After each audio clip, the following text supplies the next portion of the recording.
네, 7회 직업 상담학을 살펴보겠습니다. 1번입니다. 하렌의 진로 의사결정 유형에 해당하는 것은 했는데요. 요거는 출제 빈도가 높습니다. 세 가지인데, 일단은 합리적, 의존적, 직관적입니다. 그래서 이 의사결정 유형은 이렇게 합의직이다라고 해서 합리적 진로 의사결정 유형, 의존적 유형, 직관적 유형이 있다. 요거는 합의직이라고 이렇게 기억해 주실 필요가 꼭 있습니다. 잘 기억해 주시길 바랍니다. 2번 문제입니다. 행동주의적 상담 기법 중 학습 촉진 기법이 아닌 것은 했죠. 우리가 학습 촉진 기법 하면은 1회 할 때 했던 것이죠. 강대변. 공부를 잘 하려면은 아침에 강한 대변을 봐야 된다. 그래서 강화, 대리학습, 변별학습 이렇게 되어 있으니까 강대변이 되겠죠. 자, 체계적 둔감은 불안 감속 기법이죠. 내적 행동 변화법이 되겠습니다. 7-3입니다. 진로 수습이 내담자에게 미치는 유용성이 아닌 것은 해서 이렇게 여러 수첩에다가 뭐 자꾸 적는 거예요. 자기 진로에 대해서. 그것을 우리가 진로 수첩이라고 합니다. 자기 평가를 통해 자신감과 자기 인식을 증진시킨다. 일 관련 태도 및 흥미에 대한 지식을 증진시킨다라고 돼 있죠. 그 다음에 다양한 경험들이 어떻게 직무 관련 태도나 기술로 전환될 수 있는지에 대해 이해를 발전시킨다. 4번에 진로, 교육, 훈련 계획을 개발하기 위한 상담 도구를 제공한다. 이것하고는 관계없습니다. 그냥 진로에 대해서 이렇게 메모하는 것이지 이것이 무슨 상담 도구를 제공하는 것은 아니다. 답을 익히는 쪽으로 생각해 주시면 좋겠습니다. 4번 문제입니다. 다음 상황에 가장 적합한 상담 기법은 상담자 다른 회사들이 사용해 본 결과 많은 효과가 입증된 그런 투쟁 해결 방법을 써보도록 하지요. 이렇게 이제 권유를 했죠. 권유를 했습니다. 그러니까 내담자가 매우 흥미로운 일이군요. 그러나 그 방법은 K 주식회사에서는 효과가 있었는지 몰라도 우리 회사는 안 될 것 같습니다. 자, 상담자 권유를 했지만 내담자가 이렇게 따라오지를 않죠. 자, 이것은 사실은 이 내용은 어떤 내용의 세부 부분이냐면은 기스버스와 그 무어 얘기를 했죠. 내담자의 정보를 이해하고 수집하는 그건데 거기 보면은 제가 이렇게 했을게요. 기스버스와 무어는 핑계를 좋아한다. 그래서 그 부치개를 묶다 보니까 그 밀가루죠. 밀가루가 왜 이렇게 저질인가 이렇게 물어요. 왜 전부는 왜 반변질되었는가 이렇게 물으니까 저가라서 이렇게 했어요. 그래서 여기에서 보면은 우리가 저는 전이된 오류 해가지고 이거는 별도 출제가 많이 되었죠. 여기 저가 뭐냐면 저항 분석학입니다. 저항. 여기에 해당되는 사례 문제가 바로 요 형태가 돼요. 즉 상담사가 이렇게 권유를 했는데 안 따라오죠. 그러니까 이게 내담자는 지금 이 8가지 중에서 어디에 되느냐면은 뭐 변명하기, 뭐 질문하기 이런 등등이 쭉 있는데 이거는 앞에 그 기습서 뭐 교재를 보시면 나올 겁니다. 앞에 했던 거니까요. 그러면은 이때 이제 이게 바로 저항하기가 돼요. 그래서 요 내용을 그래서 저항감 재인식 및 다루기입니다. 저항감을 재인식하고 이걸 어떻게 다루는가 하는 그 8가지 중에서 그 항목에 해당된다. 이렇게 이해를 하시면 됩니다. 예문을 보면은 뭐 딴 거 찾지 마시고 이거는 저항감 재인식 및 다루기다. 5번입니다. 생애 진로 사정의 구조에서 중요 주제에 해당하지 않는 것 됐습니다. 생애 진로 사정 이건 한 문제씩 꼭 나오는 내용이죠. 다시 한번 복습을 하면은 생애 진로 사정하면은 첫째 처구 단체를 알아야 되고, 그다음에 진전을 강요한다는 게 알아야 되겠고, 그다음에 작학계가 되겠습니다. 이 내담자를 처음 만났을 때 구조적인 면담 기법으로 단시간에 세계적인 정보를 알 수 있는 방법이다라고 하는데, 이 구조화가 바로 어떻게 되어 있느냐면 구조화가 진전 강요로 되어 있죠. 보면은 설명은 앞에 많이 했으니까 요약을 생략을 할게요. 진은 진로 사정은 없고 전형적인 하루, 강점과 장애, 요 진전 강요 나오죠. 그러니까 평가는 여기에 해당되지 않는다. 이렇게 키워드를 통해서 간단하게 우리가 답을 찾을 수 있겠습니다. 6번입니다. 집단 상담의 특징에 관한 설명으로 틀린 것은, 이렇게 문장은 길죠. 길지만은 이 딴 거는 다 우리가 액세서리로 있다 이렇게 보면 됩니다. 쭉 읽어보실 때 여기에서는 일단 1, 2, 3번은 다 맞는 내용이니까 참고를 하시고 4번에 봅시다. 집단에서는 구성원 각자의 사적인 경험을 구성원 모두가 공유하지 않기 때문에 비밀 유지가 쉽다라고 되어 있는데, 이거 보면 집단 상담은 우리가 자기 개방을 하는 과정이 있습니다. 내가 어떻고 해서 이렇게 하고, 또 그 상담의 리더가 뭐라고 하냐면 여기서 한 사실은 비밀을 지켜달라 이렇게 그 부탁을 하거든요. 그래서 자기 개방을 많이 해요. 처음에는 내가 이런 얘기를 해도 되느냐 하다가 나중에 니도 나도 이렇게 막 하면은 자기도 신이 나서 없던 것까지도 막 개방하는 경우가 있어요. 그런데 할 때는 좋은데 나중에 이 비밀 유지가 쉬울 수가 없죠. 공유하기 때문에, 공유하지 않기가 아니고 공유하기 때문에 비밀 유지가 아주 곤란합니다.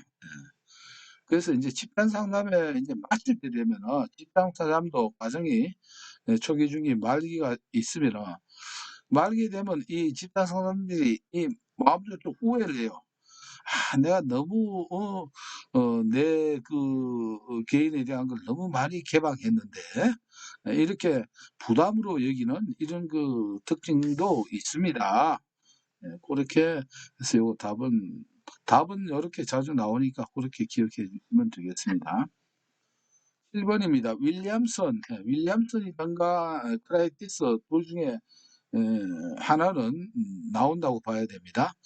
직업 문제, 문제가 아니고 문제 분류 범주에 포함되지 않는 것 하면은 윌리엄슨 하면 불모무가 나와야죠.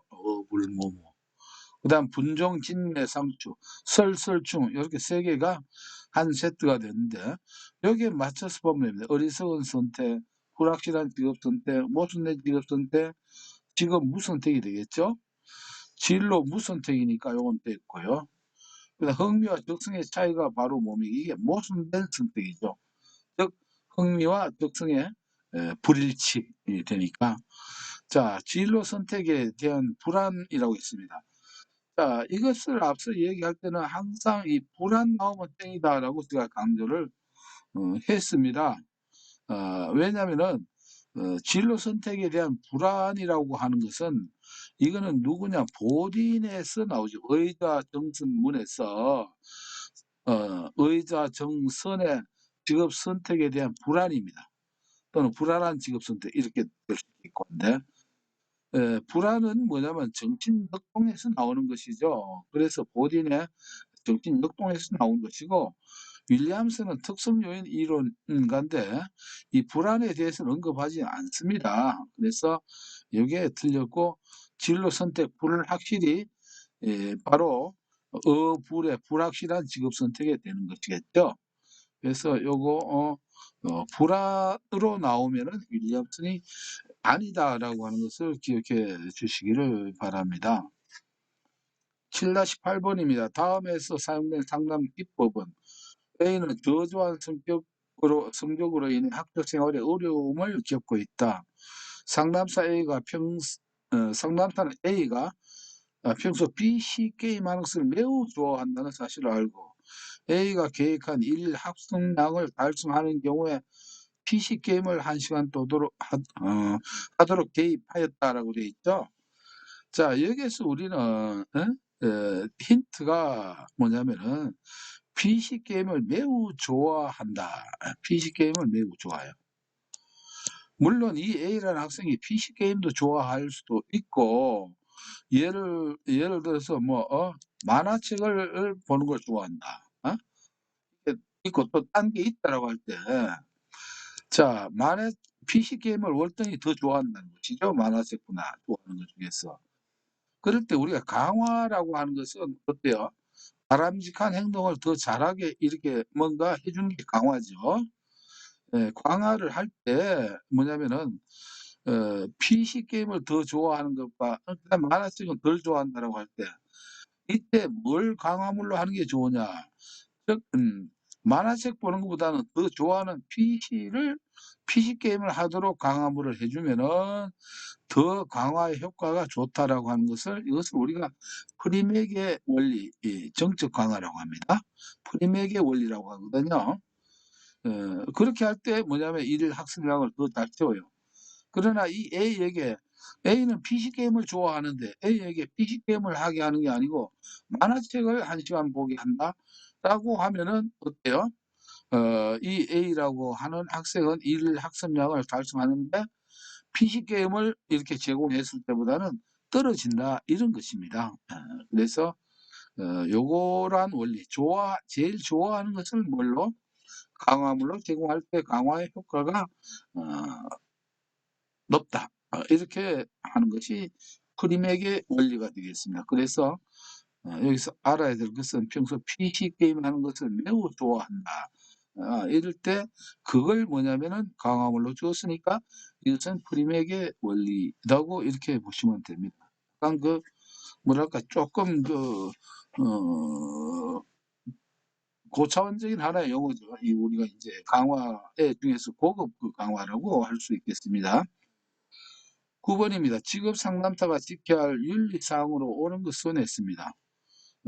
이런 거는 보너스로 우리가 봐야 됩니다. 이런 것은요. 그냥 상식적으로 판단해도 됩니다. 섭된 직업 정보를 가지고 다니면서 직업을 찾아준다. 이런 건 아니죠. 섭득된 직업 정보를 먼저 가까운 사람이 알려준다. 이런 것도 아니죠. 항상 직업적인 원칙은 정보를 제공하는 원칙은 뭡니까? 꼭 필요한 사람에게 이렇게 해야 됩니다. 꼭 필요한 사람에게. 쉽게 전달해야 되겠죠. 3번에 상담에 대한 이론적 지식보다는 경험적 훈련과 직관을 앞세워 구직 활동을 도와준다. 자, 경험적 훈련과 직관도 좋아요. 그러나 이론적 지식과 상호 통합해서 해야지 이것보다 이걸 더 강조하거나 아니면 경험적 훈련과 직관보다 이론적 지식을 더 강조하거나 이런 것은 올바른 태도라고 할 수가 없습니다. 그래서 1, 2, 3번은 다 맞지가 않고 내담자가 자기로부터 도움을 받지 못하고 있음이 분명한 경우에는 상담을 종결하려고 노력한다. 이것은 윤리에 맞는 것이죠. 이것이 내가 전혀 도움을 못 주고 있는데 이 상담 횟수는 남았고 이거 돈은 받았고 이래서 종결을 못한다. 이것은 안 되겠죠. 네.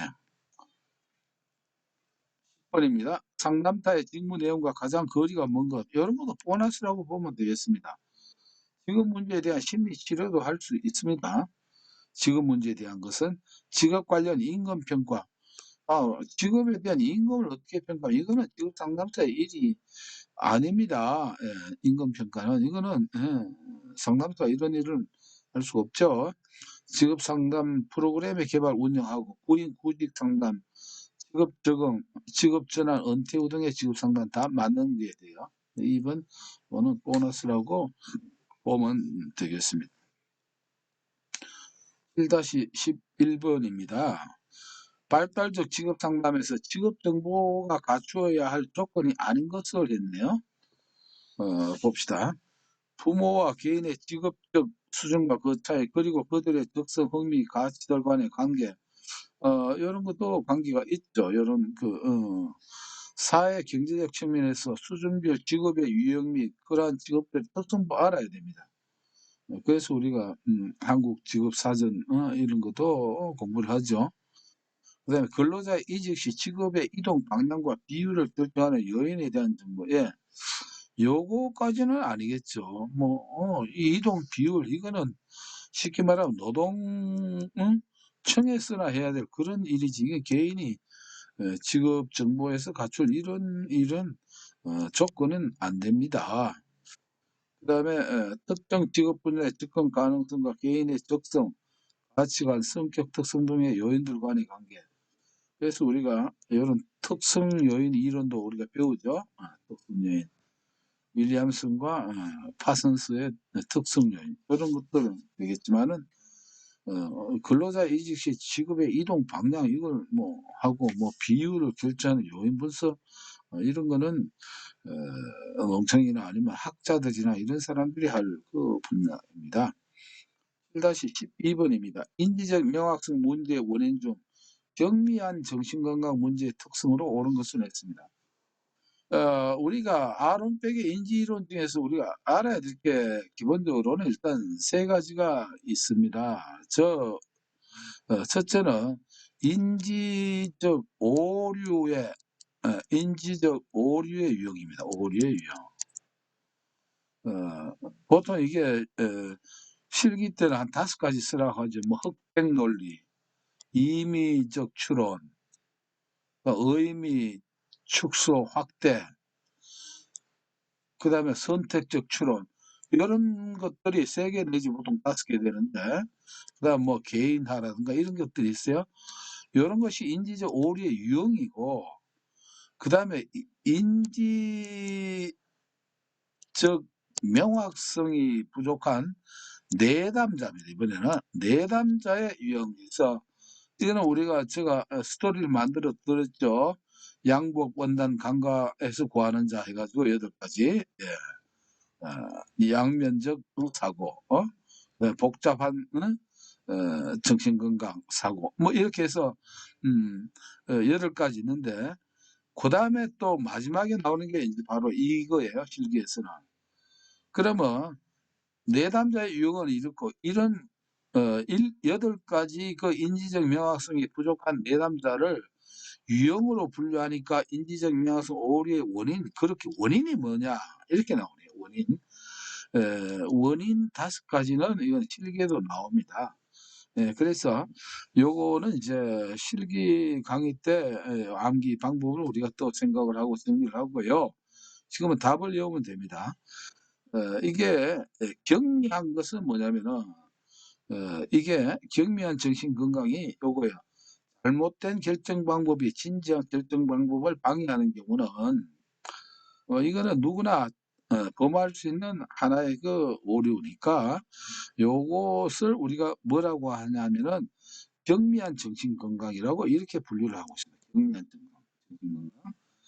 그다음에 이제 우리가 고정관념에는 경험 부족이고 정보 결핍, 왜곡된 정보에 집착하는 것이고 심각한 정신건강은 심각하게 손상된 정신건강, 조현병이라든가 약물 남용 이런 게 돼요. 외적 요인들은 차별이나 사고를 당했을 때 이런 것들 이렇게 5가지로 분류하고 있는데 시험에 나오는 거는요. 지금까지 보면은 이 경미한 정신건강만 나왔거든요.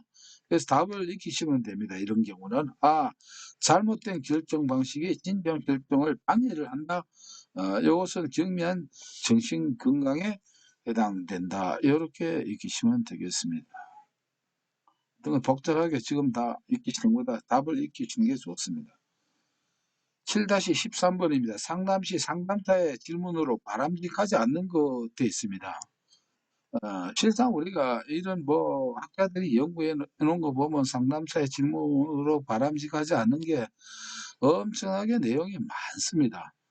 그거 다 익히지 마시고 문제를 통해서 익히시면 되는데 자, 요거 읽는 거는 다 생각하겠습니다만은 요때 구분하는 방법은 제가 하나 이제 말씀해 드릴게요.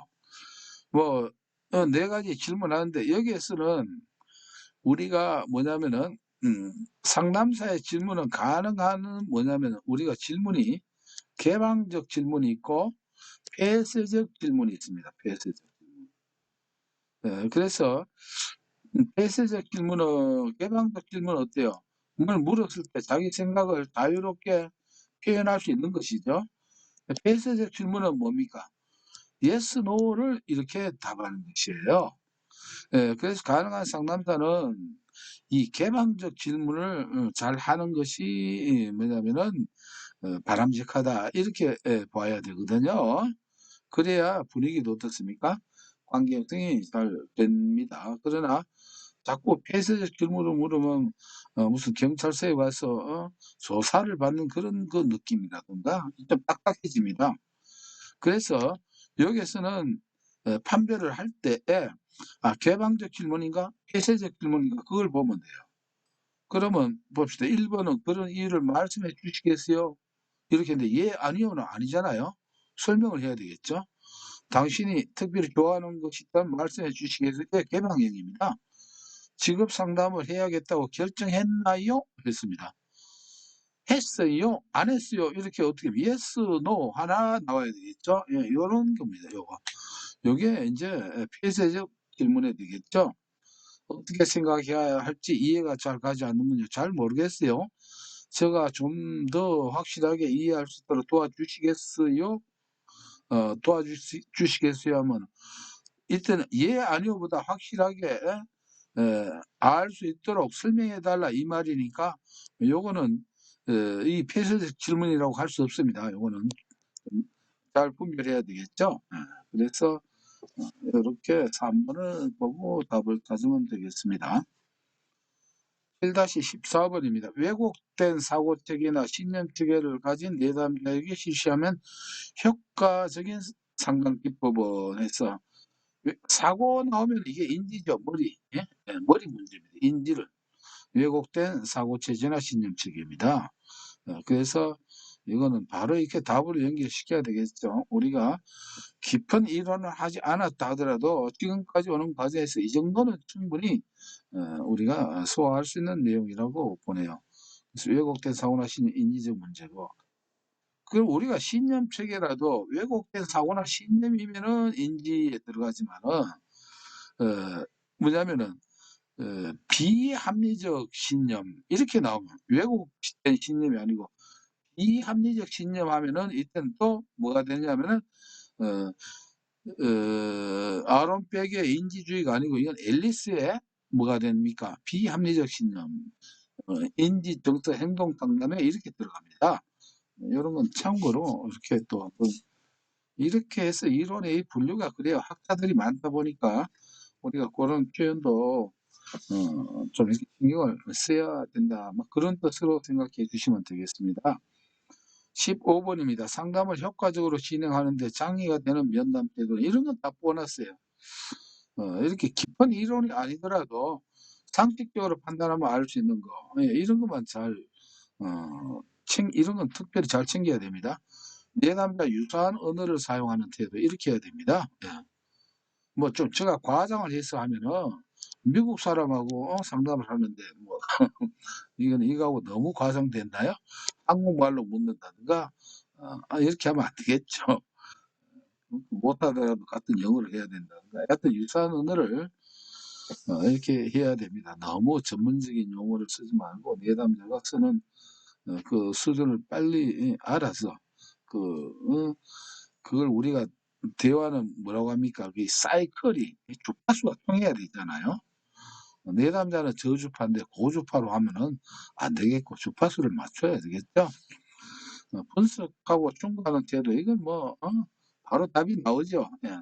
비방어적 태도로 내담자를 편안하게 만드는 태도, 응처하는 태도 이런 거는 보놨습니다.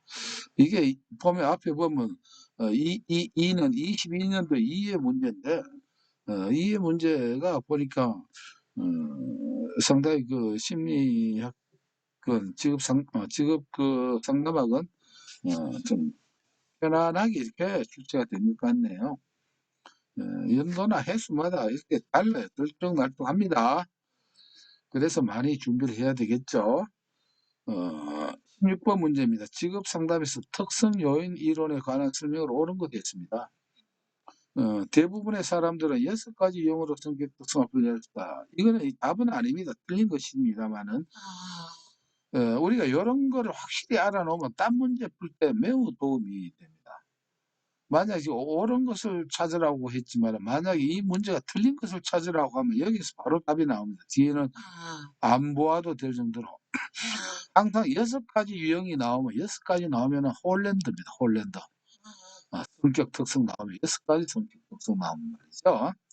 요거는 이 문제 답안과 상관없이 요거는 이 앞으로 우리가 어떤 문제가 나올지 모르지만은 여기에 충분히 적응할 수 있어야 됩니다. 활용 가치가 높은 겁니다. 각각의 개인의 신뢰할 만하고 타당하게 특정될 수 있는 고유한 특성의 집합이다 이렇게 되어 있죠. 고유한 구간 고짝이라고 해서 고유한 특성의 구체적인 특성, 그 다음에 관계가 있는 특성, 그 다음에 고유한 특성, 그 다음에 특성끼리 짝을 지을 수 있다 이렇게 하는 이게 이제 구간 고짝 이렇게 보시면 되겠습니다. 개인은 이를 통해 개인적 욕구를 성취하도록 동기화되어 있다 하는 것은 이거는 동기 이론에 해당되는 것이고 직업적 선택은 개인의 발달적 특성이다 하는 것은 요거는 쉽게 그 전생의 발달 이론에 해당된다 이렇게 보시면 됩니다. 여기서는 1번, 3번, 4번 내용은 참고로 하시고 2번 고유한 특성 그래서 특성 요인 이론이죠. 근데 발달적 특성은 아닙니다. 고유한 특성이다. 고유한 특성의 집합이다. 7-17번입니다. 아들러의 개인 심리학적 상담의 목표로 옳지 않는 것 됐습니다. 사회적 관심을 이렇게 도와야 되고 내담자의 잘못된 목표를 수정하도록 돕는다. 이것도 맞고요. 패배감을 극복하고 열등감을 감소시킬 수 있도록 돕는다라고 했습니다. 4번에 그러면 1, 2, 3번이 맞으면 4번이 틀렸는데 뭐가 틀린가 우리가 정확히 합시다. 전위 해석을 통해 중요한 타인과의 관계 패턴을 알아차리도록 돕는다라고 했는데 자 우리는 위에서 보니까 6가지 유형 성격 특성하면은 홀랜드라고 바로 연결되죠. 우리가 전위 해석이 나오면 이거는 뭐냐면 바로 프로이드입니다. 무의식 전위의식 그 다음에 전위 그 다음에 방어 기제 이런 게 나온 프로이드의 정신분석에 해당되는 그 용어이거든요. 그래서 이것은 아들러의 개인 심리학 그 이론이 아니다. 이렇게 보시면 됩니다. 8번 문제입니다. 지극카드 분류법에 관한 설명으로 틀린 것은 됐습니다. 내담자의 흥미, 가치, 능력 등을 탐색하는 방법이죠. 내담자의 흥미나 능력 수준이 다른 사람에 비하여 얼마나 높은지 알 수는 없습니다. 그러니까 카드는 그냥 마음대로 좋아하는 거, 싫어하는 거 이렇게 그냥 가져가는 것이거든요. 선택해 보게 하는데 이거 가지고 능력 수준이 어떻고 이런 걸 알 수 있는 측정 도구는 아닙니다. 이것은 관계 형성을 하는 하나의 그 매체다 이렇게 생각하시면 되겠죠. 다른 심리 검사에 비하여 내담자가 자신을 탐색하는 과정에 보다 능동적으로 참여하게 하죠. 왜? 카드가 뭐라도 카드 이렇게 놀이 비슷하니까 참여가 잘 됩니다. 표준화되어 있는 객관적 검사 방법의 일종이다. 이렇게 되어 있죠. 이게 그러니까 알 수 없다. 2번은 맞습니다. 2번이 맞고 보니까 알 수 없다. 이것도 막 틀린 거 찾으라고 했네요. 예. 표준화되어 있는 객관적 검사 방법의 일종이다. 객관적이 아니고 표준화가 되어 있는 게 아니에요. 왜냐하면 표준화는 지금 카드를 가지고 어떻게 해라 이렇게 나와 있는 게 아니에요. 그냥 이거는 쉽게 말하면 네가 좋아하는 거 마음대로 하라 이런 식의 제가 여기 써놨죠. 지역 카드 분류는 엿장수 마음대로 이니까 이게 객관적이거나 표준화하고는 상관이 없습니다. 그래서 보통 카드가 한 90장, 뭐 70장 내지 90장 되는데 직업 이름이 적혀 있어요. 그러면 네 좋아하는 걸 가져가라. 이걸 2장 가져가도 되고 10장을 뽑아도 전혀 상관이 없습니다. 이게 표준화되어 있는 게 아니에요. 그래서 이걸 할 때는 몇 장만 뽑으시오 이렇게 지시를 하거나 이게 아니다 그런 겁니다. 그래서 표준화되어 있는 건 아니다. 이렇게 보시면 되겠습니다. 19번입니다. 정신분석적 상담에서 훈수의 단계에 해당하지 않는 것은 우리가 보면은 이렇게 돼 있고 정신분석은 초기 단계가 있어요. 초기 단계. 그 다음에 전이에 대한 해석이 있고 그 다음에 통찰 단계가 있고 그 다음에 마지막에 이제 훈습입니다. 그래서 이 초기 단계를 우리가 딴 말로 뭐라면 분석의 시작이라고 합니다. 이 프로이드의 이 과정을 여기에 너무 많이 지금 들어갈 필요가 없어요. 이건 뭐 이 얘기를 하려면 양이 밑도 끝도 없이 많은 그런 양이 되는데요. 우리는 이제 꼭 필요한 만큼만 하면 되겠습니다. 훈습이라고 하는 게 이제 뭐냐면은 훈습은 우리가 뭐랄까 삼겹살 수육할 때 뭐 훈습, 그다음에 오리고기 뭐 훈제하는 것처럼 기름기를 빼는 거죠.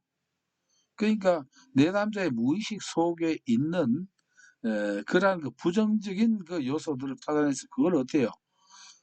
해소를 해야 그 정신 건강 문제를 해결할 치료가 된다는 것이에요.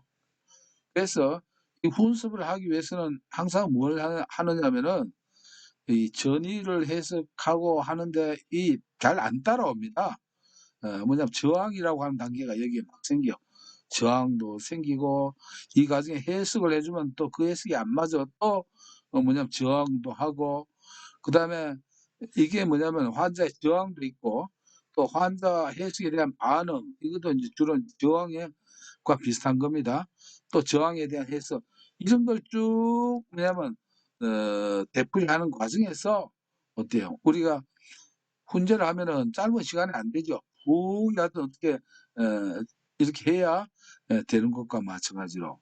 네, 그래서 요런 1번, 3번, 4번 과정은 바로 이 훈습 과정에 이 모든 것이 포함되어 있는 이 사이에 다 들어가 있는 그런 거라고 보시면 되겠습니다. 훈습의 시작은 훈습 단계가 아니고 상담 그 초기니까 여기에 해당되지 않는다라고 이렇게 말씀드리겠습니다. 1-20번입니다. 내담자 중심 상담에서 사용되는 상담 기법이 아닌 것은 했으면 내담자 중심은 관계 형성이 주가 되죠. 무조건적 존중과 경청, 감정도 반영해야 되고 그 다음에 공감적 이해, 일무공해서 공감적 이해가 돼야 되겠죠. 자, 역할 연기 요거는 알아야 됩니다. 게스탈트에 나오는 것 상당 기법이 됩니다. 역할을 한번 연기하는 거. 이다에서 역할을 이렇게 하는 연기가 요거는 게스탈트 상담이다. 이렇게 정리를 하도록 하겠습니다.